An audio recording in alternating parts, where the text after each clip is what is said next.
ಬಗ್ಗೆ ಅರಿವು ಮೂಡಿಸುವುದು, ಶಿಸ್ತು, ಸಮಯ ಪಾಲನೆ ಮತ್ತು ಸಹಕಾರ ಮನೋಭಾವನೆಗಳನ್ನು ಬೆಳೆಸುವುದು, ವಿದ್ಯಾರ್ಥಿಗಳಲ್ಲಿ ಆತ್ಮವಿಶ್ವಾಸ ಹಾಗೂ ನಿರ್ಧಾರ ಕೈಗೊಳ್ಳುವ ಸಾಮರ್ಥ್ಯವನ್ನು ಅಭಿವೃದ್ಧಿಪಡಿಸುವುದು, ಶಾಲೆಯ ಅಭಿವೃದ್ಧಿ ಕಾರ್ಯಕ್ರಮಗಳಲ್ಲಿ ವಿದ್ಯಾರ್ಥಿಗಳ ಸಕ್ರಿಯ ಭಾಗವಹಿಸುವಿಕೆಯನ್ನು ಹೆಚ್ಚಿಸುವುದು, ಸಾಮಾಜಿಕ ಸೇವೆ, ಸ್ವಚ್ಛತೆ ಮತ್ತು ಪರಿಸರ ಸಂರಕ್ಷಣೆ ಬಗ್ಗೆ ಜಾಗೃತಿ ಮೂಡಿಸುವುದು, ವಿದ್ಯಾರ್ಥಿಗಳ ಸಮಸ್ಯೆಗಳನ್ನು ಗುರುತಿಸಿ ಅವುಗಳಿಗೆ ಪರಿಹಾರ ಕಂಡುಕೊಳ್ಳುವುದು, ಸಹಕರಿಸುವುದು.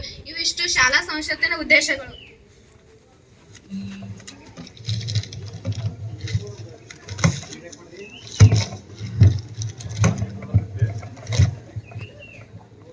ಶಾಲಾ ಸಂಸತ್ತಿನ ಕಾರ್ಯಗಳು: ಶಾಲೆಯಲ್ಲಿ ಶಿಸ್ತು ಕಾಪಾಡಲು ಶಿಕ್ಷಕರಿಗೆ ಸಹಾಯ ಮಾಡುವುದು, ಪ್ರಾರ್ಥನಾ ಸಭೆ, ರಾಷ್ಟ್ರೀಯ ಹಬ್ಬಗಳು ಹಾಗೂ ಸಾಂಸ್ಕೃತಿಕ ಕಾರ್ಯಕ್ರಮಗಳನ್ನು ಆಯೋಜಿಸುವುದು, ಶಾಲೆಯ ಸ್ವಚ್ಛತೆ ಮತ್ತು ಪರಿಸರ ಸಂರಕ್ಷಣೆಯ ಕಾರ್ಯಗಳನ್ನು ಮೇಲ್ವಿಚಾರಣೆ ಮಾಡುವುದು, ಕ್ರೀಡೆ, ಸಾಹಿತ್ಯ ಹಾಗೂ ಸಾಂಸ್ಕೃತಿಕ ಚಟುವಟಿಕೆಗಳಲ್ಲಿ ವಿದ್ಯಾರ್ಥಿಗಳನ್ನು ಭಾಗವಹಿಸಲು ಪ್ರೋತ್ಸಾಹಿಸುವುದು, ವಿದ್ಯಾರ್ಥಿಗಳ ಸಮಸ್ಯೆಗಳನ್ನು ಮತ್ತು ಸಲಹೆಗಳನ್ನು ಶಾಲಾ ಆಡಳಿತಕ್ಕೆ ತಲುಪಿಸುವುದು, ಗ್ರಂಥಾಲಯ, ಕುಡಿಯುವ ನೀರು, ಮಧ್ಯಾಹ್ನದ ಊಟ ಹಾಗೂ ಇತರ ಸೌಲಭ್ಯಗಳನ್ನು ಸರಿಯಾದ ಬಳಕೆಗೆ ಸಹಕರಿಸುವುದು, ಶಾಲೆಯಲ್ಲಿ ಶಾಂತಿ, ಸೌಹಾರ್ದತೆ ಮತ್ತು ಸರ್ಕಾರದ ವಾತಾವರಣವನ್ನು ನಿರ್ಮಿಸುವುದು, ವಿವಿಧ ಸಮಿತಿಗಳ ಮೂಲಕ ಶಾಲಾ ಅಭಿವೃದ್ಧಿ ಕಾರ್ಯಗಳಲ್ಲಿ ಸಕ್ರಿಯವಾಗಿ ಪಾಲ್ಗೊಳ್ಳುವುದು. ಧನ್ಯವಾದಗಳು.